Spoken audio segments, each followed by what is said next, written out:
Olá, pessoas! Tudo bem com vocês? Pra quem não me conhece, meu nome é Tabata e hoje estou aqui como fã, como youtuber, como amiga de vocês pra comentar sobre o documentário da Demi Lovato, Dancing with the Devil, que saiu aí há 3 semanas atrás, né? Foram 4 episódios aí de mais ou menos ali uns 20 minutinhos cada um, assim, uma média, e ela liberou um episódio por semana, tirando no primeiro dia que ela liberou os 2 primeiros. Então foram 3 semanas assistindo esse documentário. Eu perguntei lá no Instagram se vocês queriam que eu fizesse review episódio por episódio ou se vocês queriam um compiladão de tudo que ela falou nesse documentário nos 4 episódios de uma vez. E foi o que a maioria preferiu. Perguntei no Instagram, perguntei aqui na aba da comunidade. Promessa é dívida, então tô aqui pra falar tudo que foi de super relevante nesse documentário que ela fez. Qual que é a minha diferença pra muita gente aí que fez o mesmo tipo de vídeo, né? Eu sou muito fã da Demi, assim, muito mesmo. Eu acompanho a Demi desde 2009. Tudo que ela falou ali no documentário, eu meio que ou já sabia, ou já tinha percebido, ou vi acontecer ao vivo. Óbvio que nem tudo ali todo mundo sabia, que teve muita coisa que ela falou pela primeira vez. Foi muito difícil assistir esse documentário. Eu chorei pra caramba em todos os episódios, assim, porque é muito louco. Parece que é uma amiga minha. Quem me conhece sabe o tanto que eu sou fã dela. Eu admiro muito a trajetória dela, mesmo com todos os altos e baixos que ela já teve. Ela tá longe de ser perfeita em vários aspectos. Quando ela erra, eu sou a primeira a dizer, poxa, Demi.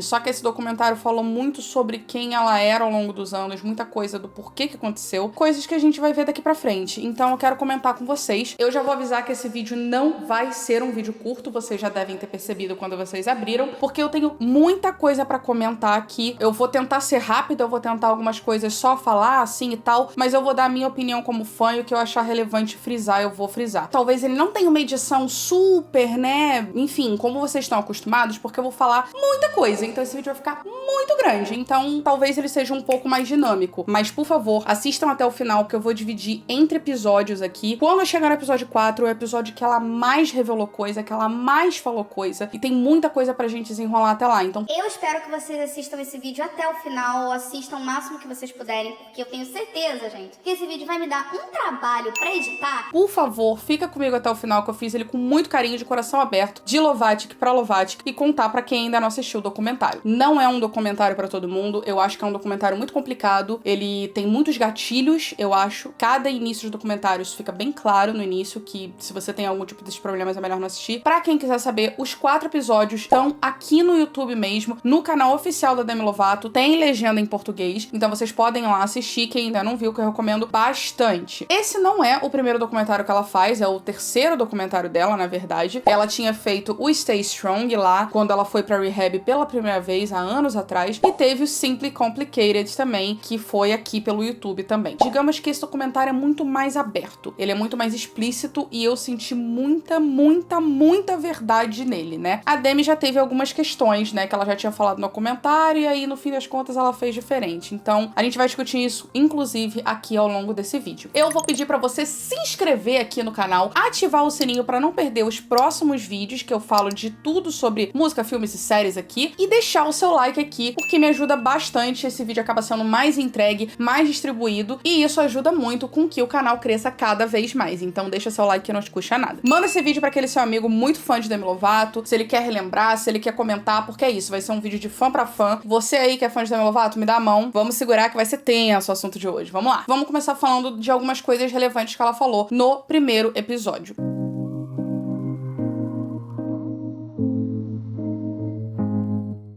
O nome desse primeiro episódio é Perdendo o Controle. Então mostra exatamente como isso aconteceu, os motivos, as razões, e tava tudo interligado, né? O timing do pai, as questões com o corpo, enfim, ela acabou voltando a usar drogas. Então a gente vê nesse primeiro episódio. A Demi voltou bastante nesse episódio, ela foi lá pro início, ela começou ali contando os problemas que ela já teve com o pai. Ele se separou da mãe, ele tinha problemas com álcool, ele tinha problemas com drogas, e ela não tinha uma boa relação com ele há muito tempo, né? A gente já já viu aí algumas músicas que a Demi já fez ao longo da carreira dela, como For the Love of a Daughter, Father, e dessa vez, nesse último álbum, ela fez Butterfly pro pai. Tudo que a gente vê aqui nesse documentário acaba refletindo ali no álbum, né? Eu não vou comentar muito sobre o álbum em si, que eu achei do álbum, apesar de eu já dizer logo que eu achei ele maravilhoso, é o melhor álbum da carreira dela, com toda certeza, mas eu não sou de fazer review de álbum aqui no canal, então enfim, eu vou focar só na parte do documentário mesmo. Ela tinha uma relação muito complicada mesmo com ele, e isso sempre foi uma coisa que mexeu muito com a cabeça dela ao longo da vida toda. Ela teve diversos problemas por causa disso. O pai dela chegou a bater na mãe dela, chegou a agredir a mãe dela, ela deixa isso bem claro, inclusive, na letra de For the Love of a Daughter. Só que, no início do documentário, ela fala justamente sobre a morte do pai dela, né? Ele faleceu há pouco tempo atrás, é uma coisa que ainda perturba a Demi até hoje, e acho que perturbaria qualquer pessoa, que por ela não ter uma relação muito próxima com ele, ela não tinha contato, ela não sabia muito da vida dele, mas uma coisa que sempre ficou muito na cabeça dela era o fato dele acabar falecendo sozinho no apartamento dele, e ela tinha muito medo disso acontecer, de como que ela ia ficar, e foi exatamente o que acabou acontecendo ali, né? Ele faleceu no apartamento, sozinho, e a Demi até hoje não sabe o dia que isso aconteceu, porque ele foi encontrado morto aparentemente uma semana depois, mais ou menos assim, e foi relativamente perto do Dia dos Pais. Então, a Demi é uma coisa que ainda assombra ela até hoje, que ela ainda precisa lidar, e ela falou justamente por conta do paralelo dela, né? Porque, pra quem não tá lembrado, ou enfim, tava, sei lá, em que universo, a Demi sofreu uma overdose, ela conta bastante sobre isso no documentário, mas vamos por parte. Ela fez esse paralelo que ela sempre teve medo do pai morrer sozinho, e isso aconteceu, e ela sempre teve medo das coisas acabarem acontecendo com ela igual aconteceram com o pai. Guarda essa informação que mais pra frente, quando a gente for falar do momento da overdose dela, isso vai fazer sentido. Nesse primeiro episódio também, ela fala muito da relação dela com o corpo dela, né, que é uma coisa que a Demi sempre falou abertamente. A Demi tem sim distúrbios alimentares, né, ela já teve bulimia, anorexia também, mas ela era mais pro lado da bulimia, e é muito complicado, porque isso era uma das coisas que eu mais me relacionava com a Demi. Eu nunca tive anorexia, eu nunca tive bulimia, mas eu tenho compulsão alimentar, que é basicamente o contrário. Eu meio que não paro de comer, eu como muito, e eu também já ganhei bastante peso nos últimos tempos, isso é uma coisa que eu já falei aqui no canal, e é uma coisa que eu sempre me identifiquei muito com ela, não pela questão de distúrbios alimentares, mas pela relação com o próprio corpo. A Demi, ela tem um problema muito sério com o próprio corpo, não só por ela, mas pelas pessoas que rodeavam ela, né? Ela tinha uma fixação em emagrecer ou em continuar magra, enfim, e não era nada saudável. E ela fala bastante sobre isso ali no primeiro episódio, é uma coisa muito complicada de se ouvir, mexeu muito comigo, porque eu entendo cada palavra que ela fala, e ela vai falando isso também ao longo dos outros episódios. É uma questão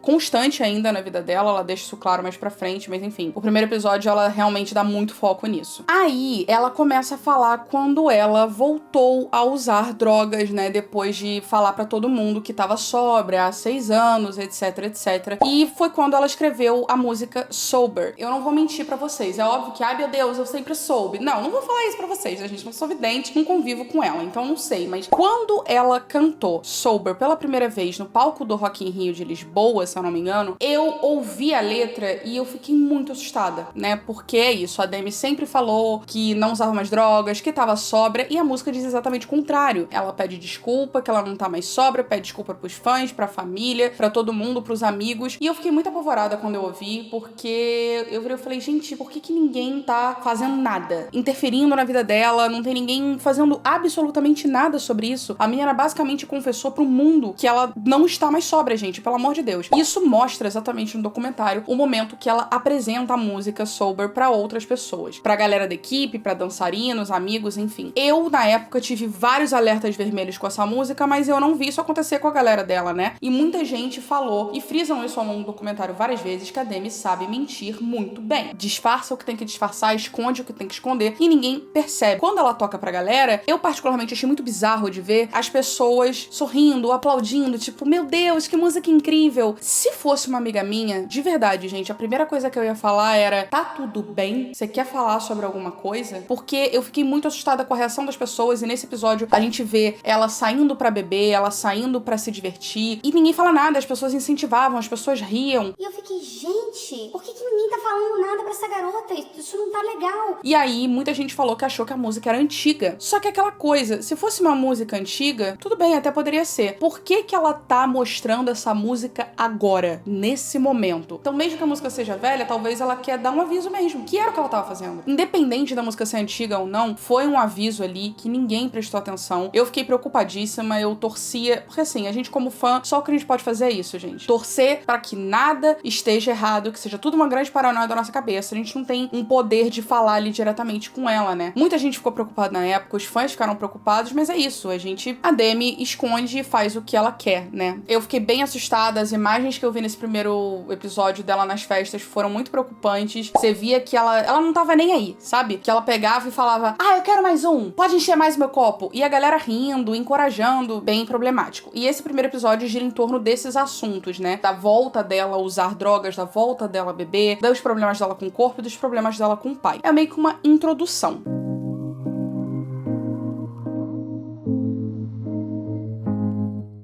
O segundo episódio é A 5 Minutos da Morte. Esse é o episódio que ela não só conta, mas eles fazem um flashback do dia da overdose da Demi. Desde a festa até o momento em que ela vai parar no hospital. E, gente, é pesadíssimo. Eu chorei horrores. Não é só a questão do flashback, né? A gente sabe o que aconteceu, a gente sabe que ela sofreu uma overdose, mas ver ela contando o que ela sentiu, o que ela pensou, a família dela contando, gente, quando a mãe dela conta como que ela tava descobrindo que a filha tinha ido parar no hospital, meu Deus do céu, eu chorei muito. A gente vê as irmãs falando, a gente vê, enfim, os amigos falando sobre isso, e é muito pesado, é muito desesperador, porque todos eles souberam por terceiros. Os amigos souberam pelas pessoas que mandaram mensagens falando, nossa, sinto muito, Demi tá no hospital, então eles souberam assim. E a mãe soube por alguém que ligou também falando a mesma coisa, sinto muito pela Demi, não sei o que, aí logo depois alguém fala, tô no hospital, a Demi tá no hospital. Aí ligam do hospital e avisam. E a mãe desesperada, ela só queria saber se a Demi tava bem, se a Demi tava viva. Então a gente vê ali a assistente dela antiga, que é a pessoa que encontrou ela no quarto, desde o momento em que a Demi vai pra festa de uma amiga dela, que, enfim, era uma festa na casa da amiga e tal, e mostra a Demi lá, na festa, enfim, bebendo, se divertindo com a galera. É muito pesado, porque aí a amiga dela tomou muito hate da galera na internet e culparam ela como se ela fosse a grande responsável pela Demi ter ficado no estado que ela tava, porque ela foi na festa dela. Só que no fim das contas, gente, a Demi Lovato, ela é uma adulta, ela é responsável pelos próprios atos, ninguém vai conseguir controlar o que ela faz ou não faz. Se ela quiser, ela vai fazer, escondido ou não. E a gente vê a amiga dela contando como foi isso, como que foi em questão de trabalho pra ela, enfim. É mais louco ainda porque ela fala que no momento que a festa acaba, eles deixam ela em casa, a Demi, e a amiga fala, olha, então tá, a gente se vê amanhã. E a Demi pede ajuda. Só que a Demi, eu acho que ela tinha um problema com pedir ajuda explicitamente. Que ela chega e ela pede pra amiga dela pra ficar. Ela chega e fala, fica aqui, a gente bebe mais um pouco, a gente fica aqui e tal. Era um tipo, não me deixa sozinha. E a Demi fala, eu não queria ficar sozinha porque eu sabia o que eu ia acabar fazendo se eu ficasse sozinha. E a amiga dela disse que saiu da casa da Demi com uma sensação esquisita. Ela pegou e falou, você também tá com a sensação de que a gente devia ter ficado? É muito pesado ver isso. E aí, a gente sabe que a Demi volta pra casa, fica em casa, fica sozinha. Na primeira oportunidade que ela tem, ela pega e liga pro traficante dela pra levar drogas pesadíssimas pra ela. E ele não só leva, como ele acaba estuprando a Demi. E ele larga a Demi lá, sozinha, pra morrer. É uma cena muito complicada da gente ver no flashback, que depois acaba sendo mostrada no clipe de Dancing with the Devil, que, meu Deus do céu, que pesado ver aquilo daquele jeito que foi. E aí ela conta que, enfim, que ela demorou muito tempo, inclusive, pra entender o que aconteceu com ela, né, na questão do estupro, e que realmente foi um estupro, porque ela não tinha se ligado até então que não tinha sido consensual, afinal ela tava bêbada, ela tava drogada, então, enfim, não foi consensual. Aí a assistente chega no dia seguinte, porque ela tinha um trabalho pra fazer, ela bate na porta, a Demi não acorda, não abre, e aí, enfim, aí começa toda aquela movimentação, eles começam a chamar a ambulância, e é desesperador de ver a assistente contando como é que foi esse momento dela achando a Demi. Gente, é muito pesado. É muito doido, porque é naquele momento que eu vendo aquilo como fã, que caiu a ficha, porque uma coisa é você ler nos sites, a outra coisa é você ouvir a história com tanto detalhe, porque nesse momento que a gente se toca que a gente quase perdeu a Demi mesmo. Foi coisa de 5, 10 minutos e o médico que atendeu a Demi no hospital fala isso. Se ela tivesse ficado mais 5, 10 minutos ali e não tivessem achado ela não teria sobrevivido. E é muito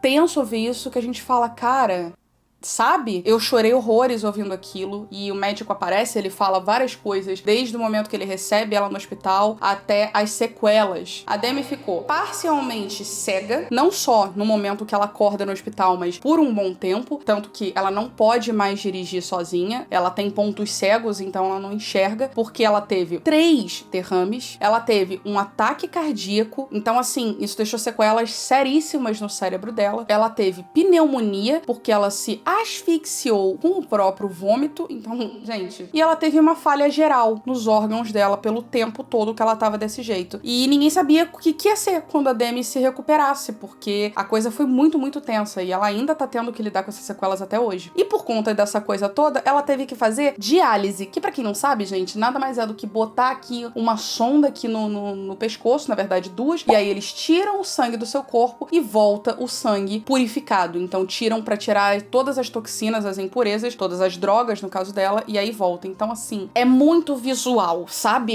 Eles descrevem com muitos detalhes, o médico disse que nem sabia quem ela era, que depois é que ele foi descobrir, ele ficou mais nervoso ainda. E a parte pesada que ela vai contando também é a parte da irmã, da Madison, que é a irmãzinha mais nova dela. A Demi é apaixonada pela Madison. Quando a Madison vai visitar a Demi no hospital, a Demi abre o olho e a Madison tá falando com ela, ela fala, quem é você? Então ela não consegue reconhecer a própria irmã, porque ela não tá enxergando. E aquilo mexeu muito com ela, né? Então ela falou, não no documentário, mas numa outra entrevista, que foi o que fez ela querer realmente tomar vergonha na cara e ir pra uma rehab em algum momento. Mas calma, porque não foi tão simples assim, tá? Isso, nos próximos episódios a gente vê que, mesmo com tudo isso, a Demi não estava no melhor lugar ainda. Lembra que eu falei da história do pai dela, que eu falei pra vocês segurarem aquela informação? Nesse momento foi quando ela se comparou ao pai dela, porque por muito pouco ela não teve o mesmo final do próprio pai, que era o quê? Ser largada sozinha no apartamento e morrer sozinha por conta de drogas e bebida. Então, assim, pesado, né? Muito pesado. Detalhe, a Demi na época tinha 27 anos, então ela ia ser mais uma das pessoas que morrem aos 27. Então, assim, é aquela coisa que a gente para pra pensar que a gente foi por um triz mesmo. E ela ter voltado à vida da maneira que ela voltou, tranquila, desse jeito, foi... É aquela coisa, não era a hora dela.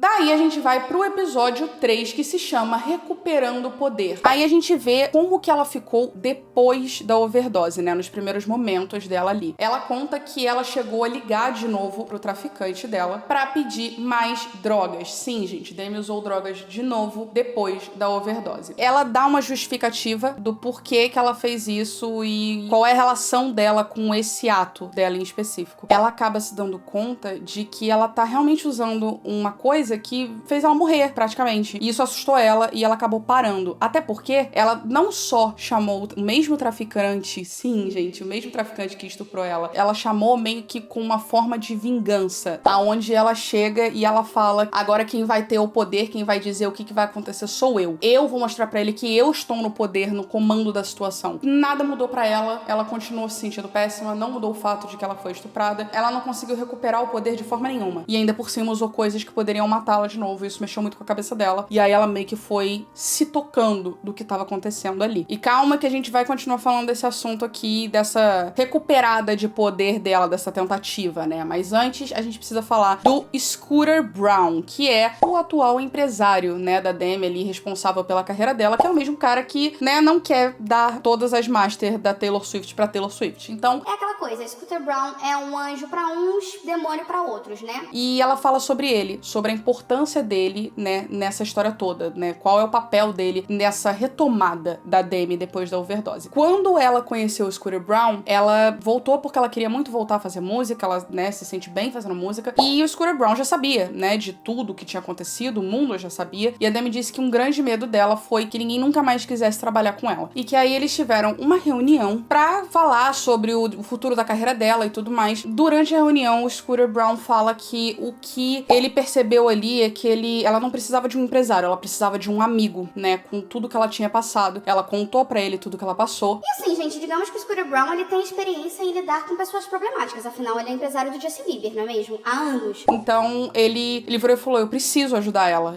Ela precisa de um amigo e eu quero ser essa pessoa pra ela. Então, ele foi e ele resolveu ser mais do que esse empresário, né? E ser a pessoa que ela realmente estava precisando naquele momento. E a Demi fala várias vezes ao longo do documentário, já falou em entrevistas, que ele é um anjo na vida dela e que ele mudou muita coisa na vida dela. Então, assim, ele é um idiota? É. Ele é péssimo? É. Porque o que ele fez com a Taylor Swift é meio que o oposto dessa pessoa que ele parece ser no documentário da Demi. Mas se não fosse o Scooter Braun, talvez a Demi não estivesse no estado que ela tá atualmente. Contribuiu muito pra isso. Eu, como fã das duas, tanto da Taylor como da Demi, eu não consigo mais olhar pra ele e xingar ele loucamente como eu sempre xinguei. Não me faz gostar dele, nem um pouco, mas a gente precisa admitir que sim, ele foi uma pessoa muito importante nessa recuperação da Demi. Aí, gente, a gente entra num assunto que eu tô um pouco preocupada com as coisas que eu ando lendo por aí, que é sobre o estupro da Demi na época de Camp Rock. Ela perdeu a virgindade dela num estupro, né? Na época que ela trabalhava pra Disney. Ela fala assim: em momento nenhum o nome Camp Rock é citado. Eu quero deixar isso bem claro aqui, porque as pessoas simplesmente saíram falando. Por que todo mundo saiu falando? Porque, de acordo com o que ela tá contando a história, gente, existem duas linhas ali, né? Tem a linha falada e tem a linha visual. A falada, ela não cita o nome Camp Rock, mas no visual, todas as coisas que estão ali têm a ver com Camp Rock. Então, tem cenas dos bastidores, tem a Demi chegando na premiere do Camp Rock, então a gente vê que foi naquele momento. E ela fala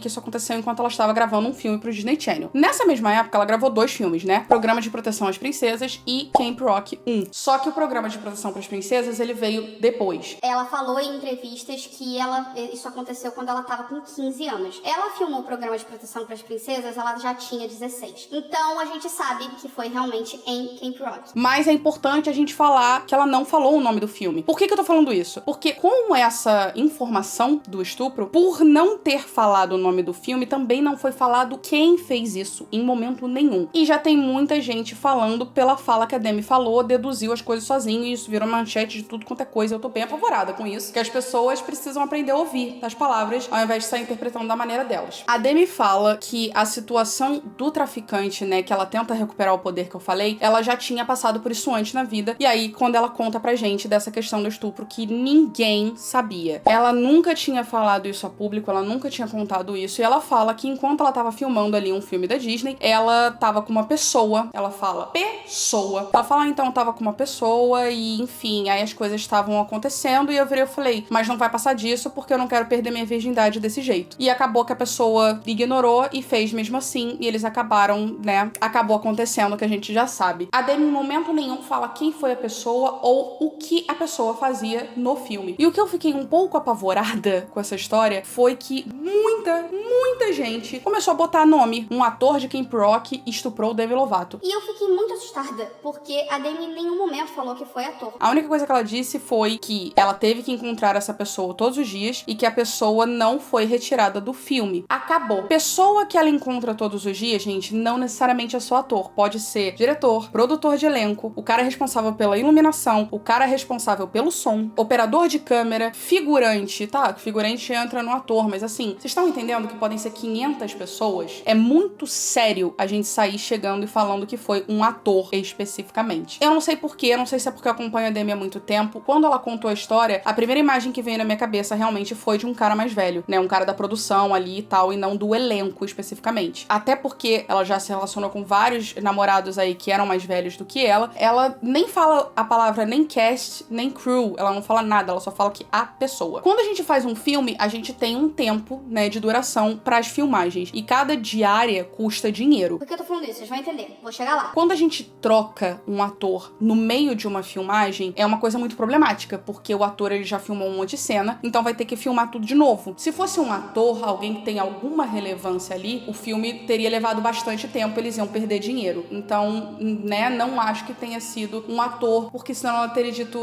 e a pessoa não foi retirada do filme. Sim, não seria retirado do filme se fosse um ator. Sendo uma pessoa da produção, mudar diretor, preparador de elenco, cara da luz, etc, é mais fácil. Então a pessoa realmente poderia ter sido tirada da produção. Então, a sensação que eu, Tabata, tive foi realmente que foi alguém de produção do filme e não um ator, como tá todo mundo afirmando. É aquela coisa, também não estou afirmando que foi alguém da produção. O que eu quero dizer pra vocês é, tomem muito cuidado com o que vocês estão afirmando aí pela internet. Vocês estão colocando palavras na boca da Demi, e ela não falou que foi ator, muito menos que foi Joe Jonas ou qualquer das pessoas ali. Então, calmem, tenham cuidado com o que vocês afirmam aí. O fato é, Demi foi estuprada enquanto estava em Camp Rock, sim, isso é uma coisa muito séria, e logo em seguida a gente vê uma cena dela dando entrevista nas filmagens de Camp Rock 2, e aí perguntam pra ela o que ela aprendeu nesse meio tempo, né, filmando Camp Rock, nesse pouco tempo de casa da Disney. E ela fala que ela aprendeu que nem tudo é como ela achava que era, e que ela aprendeu a se defender de situações complicadas, mas que ela aprendeu a tirar tudo da melhor maneira. Ver isso hoje é complicado, porque a gente sabe do que ela tá falando agora. E não é de dificuldades de uma carreira, é uma coisa um pouco mais séria. E doeu ver uma menina de 16 anos fazendo isso. Coisa que, se fosse um cara da produção, é pior ainda, que aí não é só um estupro, é pedofilia também, porque ela era menor de idade. Então, enfim, muito complicado esse momento. Ainda tem um outro pedaço que ela tá num tapete vermelho e o entrevistador chega e fala pra ela, mas e aí, como é que tá? Como é que tá essa carreira? E tal, quantos corações partidos você tem aos 15 anos de idade, não sei o quê. Aí ela chega e fala, muita coisa pode acontecer, mesmo que pareça que eu seja muito nova, eu já passei por muita coisa. E, de novo, agora a gente sabe do que ela tá falando. Isso é muito triste de ver, gente, de verdade. Então...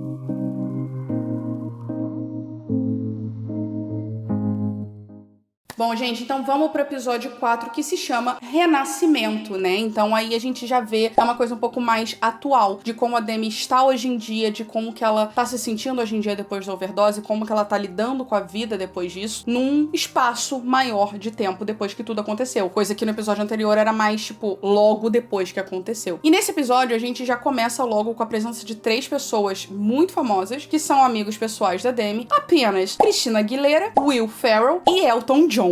Os 3 contam ali as histórias deles com a Demi, qual é a relação deles com a Demi, como é que eles conheceram, enfim. E eu achei interessante porque os 3 já tiveram problemas muito tensos na mídia. Nada, assim, muito sério, mas os 3 já tiveram problemas muito complicados, seja com a mídia específica, seja em vida pessoal, seja com drogas. Então, Christina Aguilera já teve muito problema. Christina Aguilera também era uma pessoa da Disney. O Will Ferrell, ele fez um filme com a Demi. Os filmes dele ajudaram muito ela no período depois da overdose, então eles se aproximaram bastante. Além do que, o Will Ferrell, ele é uma pessoa ou amada ou odiada na mídia, que Demi Lovato não é muito diferente. E o Elton John, gente, Elton John não é segredo pra ninguém, que ele já teve 500 problemas com droga e hoje ele é super contra isso. Ele deixa isso bem claro mais pra frente do episódio, mas vamos por partes. E é legal ver os 3 falando em relação ali a Demi e a vivência deles meio parecida, né? Daí nesse episódio, a gente já começa a falar da quarentena, a gente fala do noivado dela, a gente fala de como que ela tá nesse exato momento, enfim, a gente fala de muitas coisas. E logo no início ela já começa falando como ela cresceu na quarentena, né? Ela começou a fazer meditação, ela tá envolvida com cristais, ela virou good vibes, galera. Então Demi Lovato agora tá assim. E ela fala que ela cresceu muito na quarentena como pessoa, que ela entendeu mais sobre ela. Ela passa uma sensação de leveza que antes eu nunca tinha visto a Demi nesse estado. Então é muito bom ver isso, finalmente, nela. E uma das coisas que fez bem pra ela na quarentena foi o namorado, né? Aquele embuste do Max. E ela fala sobre o Max. Ela conta como foi esse processo do Max, que aí é a parte que a gente aqui, ó, fofoqueira, tava louca pra saber. Pra quem não tá lembrado, a Demi, ano passado, ela brotou um namorado que saiu do bueiro e foi morar com ela. Ninguém entendeu nada da onde que surgiu esse menino, mas eles estavam morando juntos e em poucos meses estavam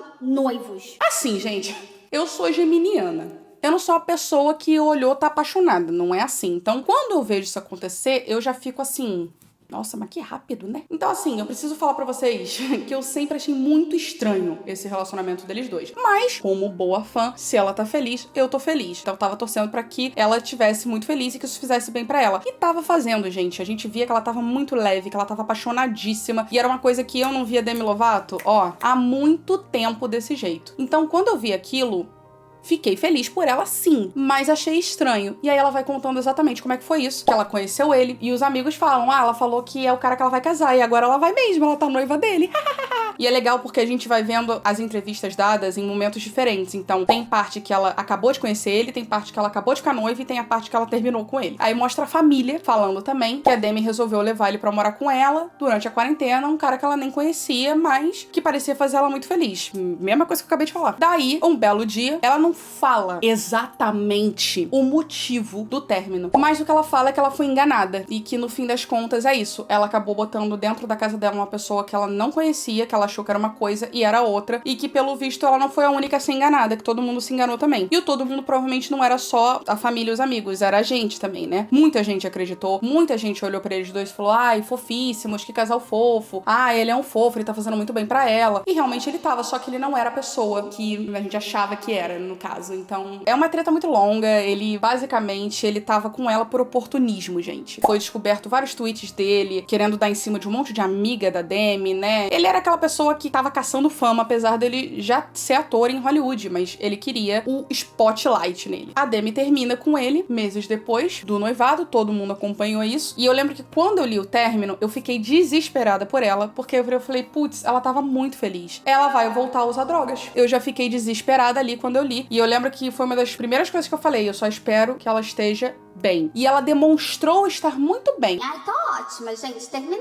Tá ótimo, me livrei em busca e livramento. Só que nesse documentário a gente vê que não era exatamente assim. Ela ficou muito mal, que ela chorou muito, porque ela não sentia só falta de ter alguém ali na quarentena com ela, mas ela sentia falta da pessoa que ela achou que ele era. Então ela ficou muito mal e ela falou, eu não sei como que eu vou conseguir abrir meu coração pra alguém de novo. Mas aquela coisa, né? A gente não prevê por quem a gente se apaixona. Então, não julguei, mas achei estranho sim. Mas é isso, ela tava realmente muito feliz, não foi enganação a felicidade dela, foi enganação quem ele era. Um bosta, que, né, ganhou uma música maravilhosa chamada 15 Minutes no álbum, que, meu Deus, o tapa na cara que ela deu nessa música. Olha, Demi, obrigada pelos refrescos, é sobre isso. Enfim, eu achei que ela ia dar um motivo específico do que aconteceu, que ela ia falar dos tweets, achei que ela ia falar mais do que rolou, mas é exatamente essa narrativa, né? Ele é um oportunista que não merece atenção, então foi rápido até no documentário. Não vamos dar ibope pra isso não, a galera quer saber, falei, pronto, acabou. Já dizia a Ariana Grande, thank you next. Em seguida, eles falam sobre perguntar se ela ainda tá sóbria, justamente porque com o término era realmente a oportunidade perfeita pra ela voltar a usar drogas. E eles perguntam isso pra ela e perguntam, você ainda tá sóbria? E aí ela pega e fala, eu entendo que restrições não funcionam comigo. Ela teve restrições a vida inteira de tudo. Ela não podia comer o que ela queria comer. Ela teve um bolo de aniversário de melancia por 3, 4, 5 anos seguidos, cobertas com chantilly, porque ela não podia comer bolo, porque ela não podia engordar. Todo mundo que tava em volta dela não podia comer se ela não estivesse comendo e também só podia comer coisas específicas. Então ela tinha uma vida regrada, uma vida tóxica, uma vida louca que foi piorando, né? Pra quem já tem distúrbio alimentar, isso é um problema, entre outras coisas que ela acabou buscando conforto nas drogas, enfim. E aí também não podia usar drogas, depois que teve a primeira caída, complicado. Então ela percebeu que ela não lidava bem com restrições. E aí ela falou que a maneira que ela conseguiu foi o equilíbrio. Hoje, a Demi, ela não usa mais absolutamente nada de drogas pesadas e ela vive com maconha, que era uma coisa que ela não usava, não tinha, né, não, era uma experiência tanto faz pra ela, e hoje é uma coisa que ela usa com moderação e bebe também álcool com moderação. Foi a maneira que ela achou desse equilíbrio, que lá eles costumam chamar de California Sober, que também é outra música do álbum dela. É uma coisa bem comum lá pra aqueles lados, mas ela frisou muitas vezes que não é uma coisa que ela quer que todo mundo olhe e fale, ai, tudo bem, funcionou pra Demi, vou fazer igual. Porque ela não lida bem com restrição e foi a maneira que ela arrumou de tentar levar a vida mais leve com essa questão da dependência dela. Então ela meio que substituiu o vício. E aí perguntaram exatamente isso. Tá, mas você já tinha dito em outros momentos também de outros documentários que você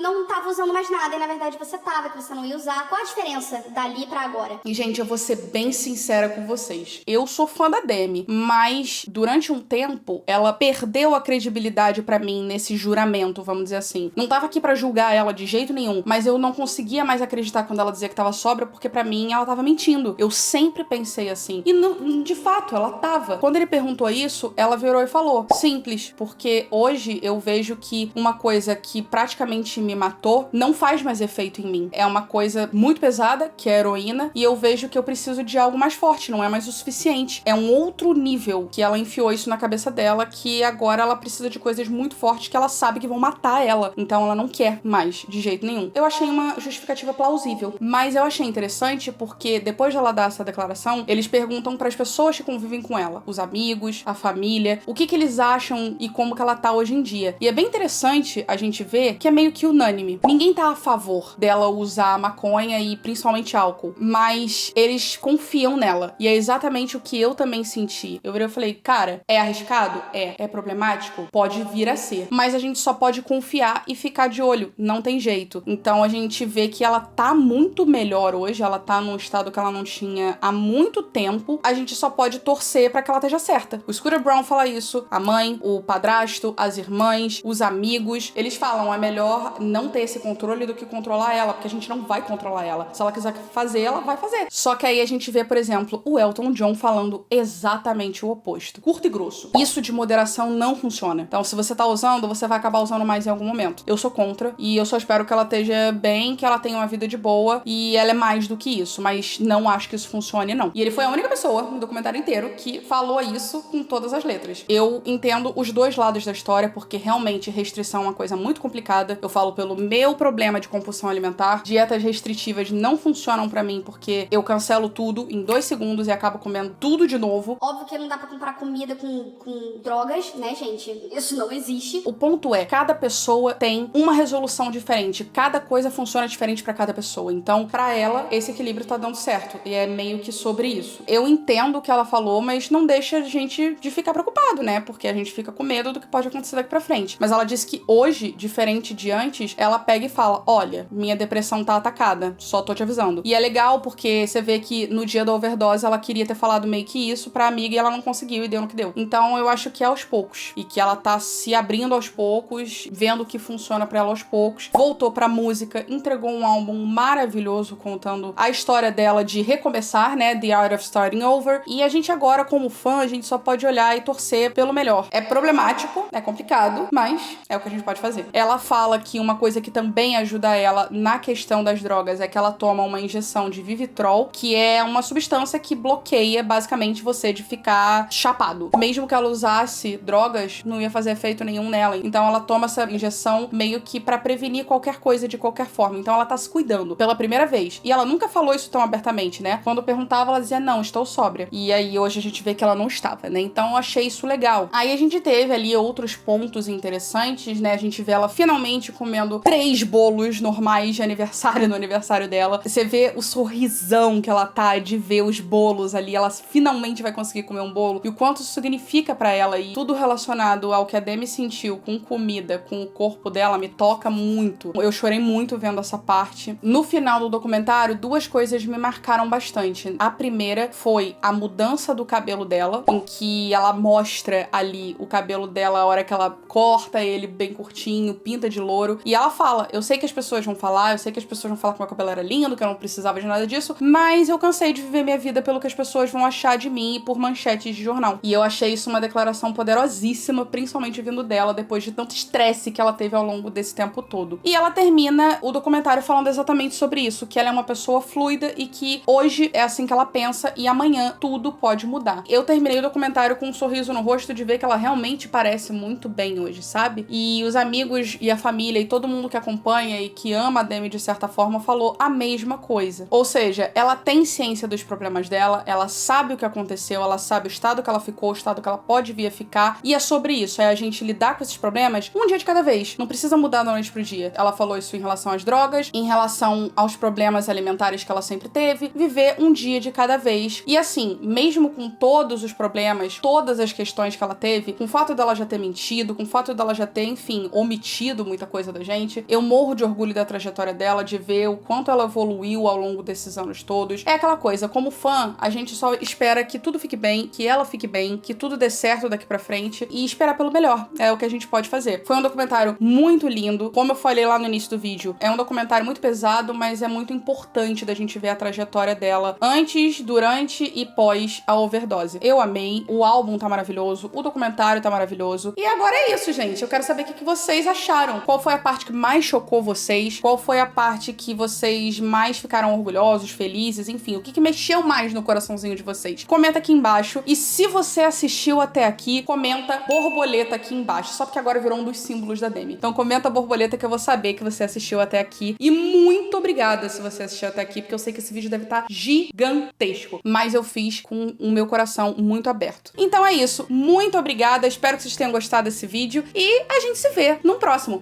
Um beijo e tchau!